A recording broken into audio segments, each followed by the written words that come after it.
నమస్కారం. ఈరోజు మనం భారతదేశ చరిత్రలో ఒక సంక్లిష్టమైన, చాలా సుదీర్ఘమైన పోరాటం గురించి మాట్లాడుకుందాం. అదే నక్సలైట్ మావోయిస్టు ఉద్యమం. అవును. రచయిత పెద్దాడ నవీన్ అందించిన విశ్లేషణ ఆధారంగా ఈ ఉద్యమ ప్రస్థానాన్ని, అంటే దాని పుట్టుక, పరిణామం, ప్రస్తుత పరిస్థితి ఏంటి అని లోతుగా పరిశీలిద్దాం. తప్పకుండా. ఇది చాలా ముఖ్యమైన అంశం. కథలా చెప్పాలంటే 1967 వేసవిలో పశ్చిమ బెంగాల్లోని నక్సల్బలి అనే ఒక చిన్న గ్రామంలో మొదలవ్వాలి మన కథ. అక్కడే కదా అంత మొదలైంది. అవును, అక్కడ బిగుల్ కిసాన్ అని ఒక కౌలు రైతు తన పొలాన్ని దున్నుకుంటుంటే ఆ భూస్వామి గుండాలొచ్చి దాడి చేశారట. హ్మ్. అంటే తరతరాలుగా పేరుకుపోయిన ఆగ్రహం ఆ ఒక్క సంఘటనతో బయటపడిందనమాట. నిజమే. ఆ సంఘటన ఒక నిప్పురవ్వలాంటిది. కాని దాని వెనుక మీరన్నట్లు దశాబ్దాల చరిత్ర ఉంది. అపరిష్కృతంగా ఉన్న ఎన్నో సామాజిక ఆర్థిక సమస్యలు ఉన్నాయి. పెద్దాడ నవీన్ విశ్లేషణ కూడా ఈ పునాదుల నుంచే మొదలవుతుందంటారు కదా. అవును, సరిగ్గా అక్కడ్నుంచే. ఎందుకంటే ఇది కేవలం ఒక శాంతి భద్రతల సమస్య కాదు. అణచివేతకు గురైన వర్గాల ఆవేదన, ఒక కఠినమైన సిద్ధాంతం, వీటి మధ్య నలిగిన సంక్లిష్టమైన విషయమిది. సరే, ఆ నిప్పురవ్వ గురించి మరికొంచెం వివరంగా వెళ్దామా? ఆ బిగిల్ కిసాన్పై దాడి తర్వాత రైతులుంక ఊరుకోలేదు కదా. ఊరుకోలేదు. మార్చి 1967 నుంచే అక్కడ కదలిక మొదలైంది.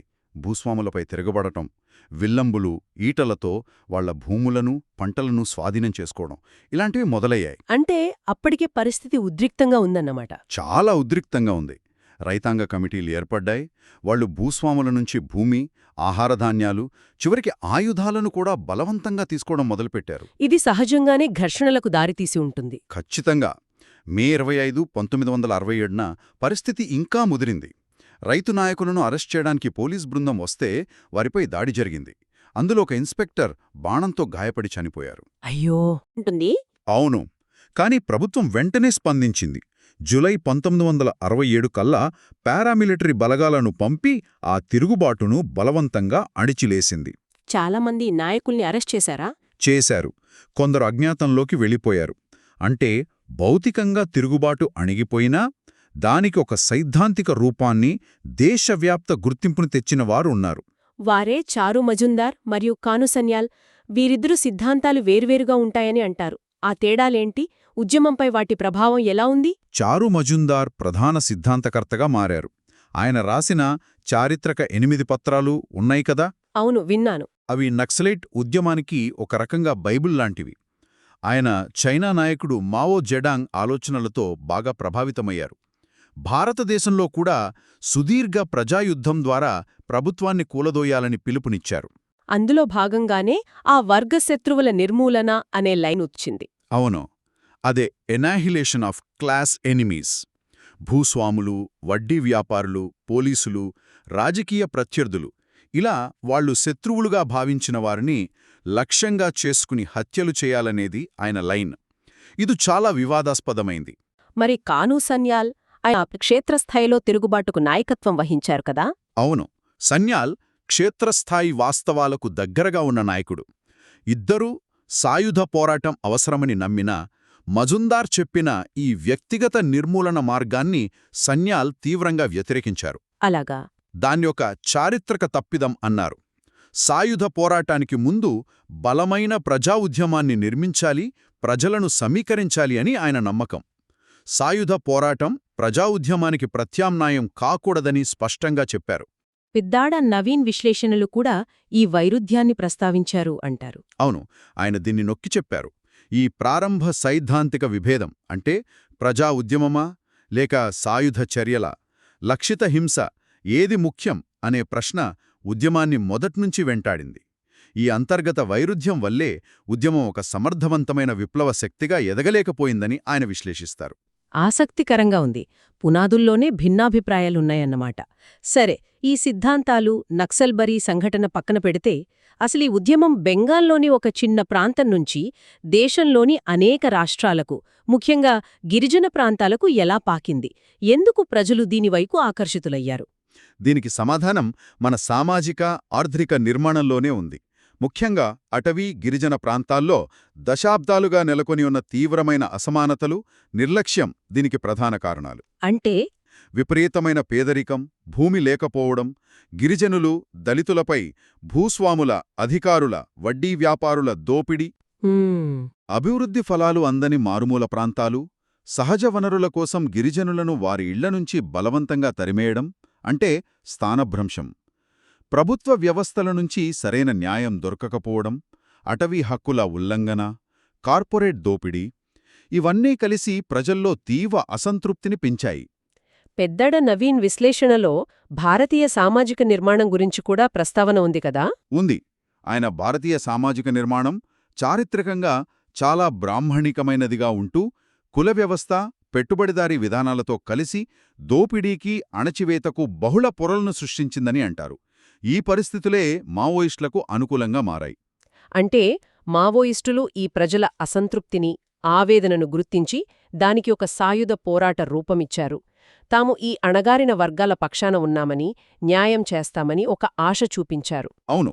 పట్టణాల్లో కూడా మేధావులు, విద్యార్థుల ద్వారా ఫ్రంట్ ఆర్గనైజేషన్లు పెట్టి వారి భావజాలాన్ని ప్రచారం చేసుకున్నారు. కానీ ఎంత విషాదమంటే ఈ 50 ఏళ్లకు పైబడిన సంఘర్షణలో ఎక్కువ నష్టపోయింది కూడా ఈ అణగారిన వర్గాల ప్రజలే కదా, గిరిజనులు, పేద రైతులు. అది నిజం. ప్రజాస్వామ్య వ్యవస్థలు పరిష్కరించడంలో విఫలమైన లేదా నిర్లక్ష్యం చేసిన సమస్యల్నే వాళ్లు తమ విస్తరణకు ఆధారంగా చేసుకున్నారు. సరే, ఇక ఉద్యమం యొక్క ప్రస్థానాన్ని చూద్దాం. ఎదుగుదల, ఒక దశలో స్థిరంగా అనిపించడం, ఆ తర్వాత క్షీణదశ, ఇప్పుడు దాదాపు పతనావస్థ అంటున్నారు. ప్రభుత్వ గణాంకాల వెలుగులో ఈ మార్పుని ఎలా చూడవచ్చు? నంబర్లు ఏం చెబుతున్నాయి? హోంమంత్రిత్వ శాఖ డేటా ప్రకారం చూస్తే గత దశాబ్ద కాలంలో క్షీణత చాలా స్పష్టంగా కనిపిస్తోంది. దీన్ని కొన్ని ముఖ్యమైన గణాంకాలతో చూద్దాం. 1. భౌగోళికంగా కుదించుకోపోవడం. అంటే వాళ్ల ప్రభావం ఉన్న ప్రాంతాలు తగ్గాయన్నమాట. అవును. ఎల్డబ్ల్యూవి అంటే వామపక్ష తీవ్రవాదం ప్రభావిత జిల్లాల సంఖ్య 2013లో 128 ఉండేది. అది క్రమంగా తగ్గుతూ వచ్చి 2024 చివరి నాటికి కేవలం 11 జిల్లాలకే పరిమితమవుతుందని అంచనా. వామ్మో, 126 నుంచి 11కి, అంటే దాదాపు 90% తగ్గిపోయింది. అవును. అంతేకాదు, అత్యంత ప్రభావిత జిల్లాలు 2018లో 35 ఉంటే ఇప్పుడు కేవలం 3 జిల్లాలకే పరిమితమయ్యాయి. అవి ఛత్తీస్గఢ్లోని బీజాపూర్, సుక్మా, నారాయణపూర్. మరి ఆంధ్రప్రదేశ్, తెలంగాణ, ఒడిశా లాంటి రాష్ట్రాల్లో? ఆ రాష్ట్రాలన్నీ ఇప్పుడు దాదాపుగా ఎల్డబ్ల్యూఈ రహితంగా మారాయి. ఒకప్పుడు అవి కేంద్రాలుగా ఉండేవి. ఇది భౌగోళిక తగ్గుదలా? మరి హింసాత్మక సంఘటనల పరంగా పరిస్థితి ఎలా ఉంది? రెండోది, హింస గణనీయంగా తగ్గటం. హింసాత్మక సంఘటనలు 2010లో గరిష్ట స్థాయికి, అంటే 1936 సంఘటనలకు చేరుకున్నాయి. అప్పట్లో వార్తల్లో ఎక్కువగా వినేవాళ్లం. అవును. అక్కడ్నుంచి చూస్తే 2024 నాటికి ఆ సంఖ్య 374కు పడిపోయింది. అంటే సుమారు 81% తగ్గుదల. 81%. అదే కాలంలో ఈ సంఘటనల వల్ల జరిగిన మరణాలు, అంటే పౌరులు, భద్రతా సిబ్బంది కలిపి 1005 నుంచి 150కి తగ్గాయి. అంటే మరణాలలో 85% తగ్గుదల. మరణాలు కూడా బాగా తగ్గాయి. హింస నమోదైన పోలీస్ స్టేషన్ల సంఖ్య కూడా 2010లో 465 ఉంటే 2024 మధ్యనాటికి 89కి తగ్గింది. ఇది కూడా 81% తగ్గుదలే. ఈ గణాంకాలు క్షీణతను చాలా స్పష్టంగా చూపిస్తున్నాయి. అయితే దీనికి కేవలం ప్రభుత్వ చర్యలే కారణమా, లేక ఉద్యమం లోపల కూడా ఏమైనా మార్పులు, బలహీనతలు ఉన్నాయా? అంతర్గతంగా ఏం జరిగింది? మంచి ప్రశ్న అడిగారు. ప్రభుత్వ వ్యూహాలు ఖచ్చితంగా పనిచేశాయి. కానీ అదే సమయంలో ఉద్యమం లోపల కూడా తీవ్రమైన బలహీనతలు ఏర్పడ్డాయి. ప్రధానంగా 2 కారణాలు చెప్పవచ్చు. 1. నాయకత్వ సంక్షోభం. Leadership crisis? అవును. ఉద్యమానికి సిద్ధాంతాన్ని, వ్యూహాన్ని అందించిన అగ్రనాయకులు చాలామంది గత దశాబ్దంలో చనిపోవడం, లొంగిపోవడం లేదా అరెస్టవడం జరిగింది. కిషన్జీ, భాస్కర్, హరిభూషణ్ వంటి కీలక వ్యక్తులిప్పుడు లేరు. ఇటీవల కూడా పెద్ద ఆపరేషన్లు జరిగాయి కదా? జరిగాయి. 2024-25 ఆపరేషన్లలో రికార్డు స్థాయిలో దాదాపు 312 మంది కేడర్లు హతమయ్యారు. వీరిలో అగ్రనాయకత్వం కూడా ఉంది. పెద్దాడ నవీన్ దీన్ని శిరచ్ఛేదం, అంటే తల నరికేయడంతో పోల్చారు. కీలక నాయకత్వం లేకపోవడం పెద్ద దెబ్బే. అవును. సంస్థాగతంగా దిశానిర్దేశం లోపించింది. కేడర్లో గందరగోళం, నిరాశ, భవిష్యత్తుపై అపనమ్మకం బాగా పెరిగాయి. ఇది మొదటి కారణం. రెండోది పెరుగుతున్న సామూహిక లొంగుబాట్లు, మాస్ సరెండర్స్. ఇవి కూడా వార్తల్లో చూస్తున్నాం. ఇది సంస్థాగత పతనానికి, కేడర్ మనోస్థైర్యం దెబ్బతిన్నదనడానికి నిలువెత్తు నిదర్శనం. గతంలో లొంగుబాట్లు విడివిడిగా జరిగేవి, కానిప్పుడు పెద్ద సంఖ్యలో, కొన్నిసార్లు మొత్తం దళాలుగా లొంగిపోతున్నారు. అలాగా ఎంతమంది? ఒకసారి 170 మందికి పైగా, మరోసారి కేవలం 3 రోజుల్లో 300 మంది నక్సల్స్ లొంగిపోయిన ఘటనలు కూడా జరిగాయి. 2025లో మొత్తం లొంగుబాట్ల సంఖ్య 1639కి చేరిందంటే పరిస్థితి అర్థం చేసుకోవచ్చు. వీళ్లలో సీనియర్లు కూడా ఉంటున్నారా? ఉంటున్నారు. రూపేష్ వంటి సీనియర్ కమాండర్లు తమ మొత్తం యూనిట్లతో సహా బయటకు వచ్చి రాజ్యాంగంపై విశ్వాసం ప్రకటిస్తూ జనజీవన స్రవంతిలో కలుస్తున్నారు. అంటే ప్రభుత్వం అనుసరిస్తున్న వ్యూహం పనిచేస్తోందన్నమాట. ఆ శిరచ్ఛేదం ప్రేరేపిత అంతర్గత విచ్ఛిన్నమని ఏదో అన్నారు. అవును, డికాపిటేషన్ అండ్ ఇండ్యూస్డ్ ఇంప్లోజన్. నాయకత్వాన్ని నిర్మూలించి మిగిలిన వారిని లొంగుబాటు విధానాలతో బయటకు లాగడం. ఈ వ్యూహం విజయవంతమవుతోందని చెప్పడానికి ఈ లొంగుబాట్లే నిదర్శనం. ఓకే, ప్రభుత్వ వ్యూహం గురించి ప్రస్తావించారు కదా. కేవలం సైనిక చర్యలేనా, లేక ఇంకా ఏమైనా చేశారా? ఆ బహుముఖ వ్యూహమేంటి? అవును, ప్రభుత్వం కాలక్రమేణా తన విధానాన్ని మార్చుకుంది. కేవలం సైనిక అణచివేత మాత్రమే కాదు, పుష్ ఫ్యాక్టర్, అభివృద్ధి కార్యక్రమాలు, సాఫ్ట్ పవర్, ఆకర్షణీయమైన లొంగుబాటు విధానాలు, పుల్ ఫ్యాక్టర్, వీటిని కలిపి ఒక బహుముఖ వ్యూహాన్ని అమలు చేసింది.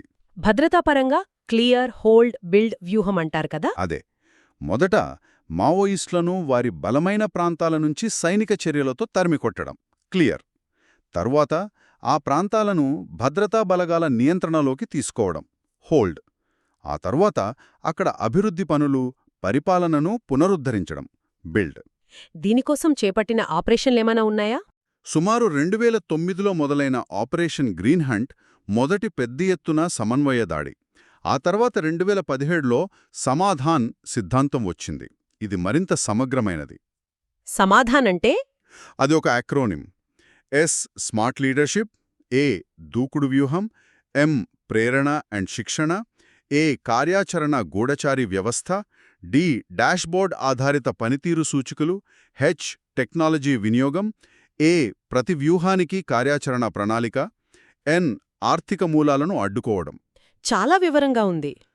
ఇక ఇటీవలి ఆపరేషన్ కగార్ అనేది మార్చి 31, 2026 నాటికి మావోయిజాన్ని పూర్తిగా నిర్మూలించాలనే లక్ష్యంతో చేపట్టిన చివరి దశ దాడి అనుకోవచ్చు. ముఖ్యంగా దండకారణ్యం, అబూజ్మడ్పై దృష్టి పెట్టారు. ఇవి సైనిక చర్యలు. మరి ఆ సాఫ్ట్ పవర్, పుల్ ఫ్యాక్టర్ సంగతేంటి? అభివృద్ధి, లొంగుబాటు విధానాలు? ఖచ్చితంగా వాటి పాత్ర చాలా ఉంది. ఎల్డబ్ల్యూఈ ప్రభావిత ప్రాంతాలలో మౌలిక సదుపాయాల కల్పనపై ప్రభుత్వం బాగా దృష్టి పెట్టింది.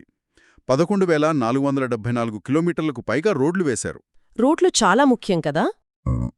5,139 మొబైల్ టవర్లు పెట్టారు కమ్యూనికేషన్ కోసం. బ్యాంకులు, ఏటీఎంలు, పోస్టాఫీసులు, గిరిజన విద్యార్థుల కోసం 130 ఏకలవ్య రెసిడెన్షియల్ పాఠశాలలు, ఏకలవ్య స్కూల్స్, 46 ఐటీఐలు, 49 నైపుణ్యాభివృద్ధి కేంద్రాలు. ఇలాంటివి ఏర్పాటు చేసి ప్రభుత్వ ఉనికిని చాటటం, ప్రజల జీవన ప్రమాణాలను మెరుగుపరచటం, వాళ్ళ విశ్వాసాన్ని గెలుచుకోవడం లక్ష్యాలు. అదే సమయంలో లొంగుబాటు విధానాలు కూడా ఆకర్షణీయంగా ఉన్నాయా? ఉన్నాయి. లొంగిపోయిన వారికి ఆర్థికంగా, సామాజికంగా చేయూతనివ్వడం ద్వారా మిగిలిన వారిని కూడా ఆకర్షించడం. ఛత్తీస్గఢ్ ప్రభుత్వం 2025లో ప్రకటించిన విధానం, లేదా ఫూనా మార్గేన్, పునర్జన్మ కోసం పునరావాసం లాంటి కార్యక్రమాలు ఉదాహరణ. ఏం చేస్తారు వాటి కింద? లొంగిపోయిన కేడర్ స్థాయిని బట్టి తక్షణ గ్రాంట్లిస్తారు లక్షల్లో. నెలవారీ స్టైఫండ్, ఇల్లు కట్టుకోవడానికి సహాయం, పిల్లల చదువుకు సహాయం, వృత్తి శిక్షణ, ఇలా చాలా ఉన్నాయి. ఆయుధాలప్పగిస్తే వాటికి బోనస్ కూడా ఇస్తున్నారు. అంటే ఒకవైపు భద్రతా బలగాల ఒత్తిడి, పుష్, మరోవైపు ఈ అభివృద్ధి, లొంగుబాటు విధానాల ఆకర్షణ, పుల్, రెండూ కలిసి పనిచేశాయన్నమాట. సరిగ్గా చెప్పారు. ఈ రెండింటి కలయిక వల్లే మావోయిస్టు ఉద్యమం ఇంతగా బలహీనపడింది. ఇక్కడ ఇంకో ఆసక్తికరమైన, బహుశా కొంచెం వింతైన కోణం కూడా ఉంది. చైనా పాత్ర. ఈ ఉద్యమానికి పునాది వేసిన వాళ్లు మావో చైనాను ఆదర్శంగా తీసుకున్నారు కదా. పెద్దాడ నవీన్ ఈ అంశాన్ని ఎలా విశ్లేషించారు? ఇది చాలా కీలకమైన అంశం. ఒక పెద్ద వైరుధ్యం కూడా. మీరన్నట్టు 1960లో మావో చైనా విప్లవం, వారి సిద్ధాంతాలు నక్సల్బరీ ఉద్యమానికి, సిపిఐ ఎంఎల్ ఆవిర్భావానికి ప్రధాన స్ఫూర్తి. చైనా చైర్మన్ మా చైర్మన్ అని నినాదాలు కూడా ఇచ్చారు కదా. అవును, చైనా పందానే మన పందా అని నమ్మారు. భారతదేశంలో కూడా చైనా తరహా సుదీర్ఘ ప్రజాయుద్ధం ద్వారా విప్లవం తేవాలని ఆశించారు. కాని ఇప్పుడు పరిస్థితి పూర్తిగా తలకిందురైంది. స్ఫూర్తినిచ్చిన చైనాయే ఇప్పుడు ప్రపంచ పెట్టుబడిదారీ వ్యవస్థలో కీలక భాగస్వామి. ఇదే అసలు వ్యంగ్యం కదా? అదే అతిపెద్ద వ్యంగ్యం. ఏ చైనా అయితే విప్లవానికి స్ఫూర్తినిచ్చిందో అదే చైనా నేడు ప్రపంచంలోనే అతిపెద్ద ఆర్థిక శక్తులలో ఒకటిగా మారింది. ప్రపంచ పెట్టుబడిదారీ వ్యవస్థతో పూర్తిగా కలిసిపోయింది. ఒక ఆంగ్ల విశ్లేషణలో అడిగినట్టు చైనా సూపర్ పవర్గా ఎదుగుతుంటే భారతదేశంలో మావోయిజం చనిపోతోందా అన్నట్టుంది పరిస్థితి. అవును, ఆ ప్రశ్న ఈ వైరుధ్యాన్ని సరిగ్గా పట్టిచూపుతుంది. నేటి చైనా ఆర్థిక విధానాలు, ప్రపంచ రాజకీయాల్లో దాని పాత్ర ఒకప్పటి విప్లవ ఆశయాలకు పూర్తి భిన్నంగా ఉన్నాయి. కాబట్టి ఇప్పుడు పెట్టుబడిదారీ విధానాన్ని కూలదోయాలని పోరాడుతున్న భారత మావోయిస్టులకు నేటి చైనా ఏ విధంగానూ ఆదర్శం కాదు. పెద్దాడ నవీన్ కూడా ఇదే అంటారా? అవును, భారత మావోయిస్టులు కూడా వాస్తవాలను గ్రహించి చైనా పంథా అనే పిడివాద ఆచరణకు స్వస్తి చెప్పాల్సిన అవసరం ఏర్పడిందని, ఎందుకంటే అది భారతదేశ పరిస్థితులకు సరిపోలడం లేదని తేలిపోయిందని ఆయన అంటారు. ఇది సైద్ధాంతికపరమైన దూరం. మరి భౌగోళిక రాజకీయంగా చైనా వైఖరి ఎలా ఉంది? వాళ్లకు ఇప్పుడు భారత మావోయిస్టులకు మద్దతిచ్చే ఆసక్తి ఉందా?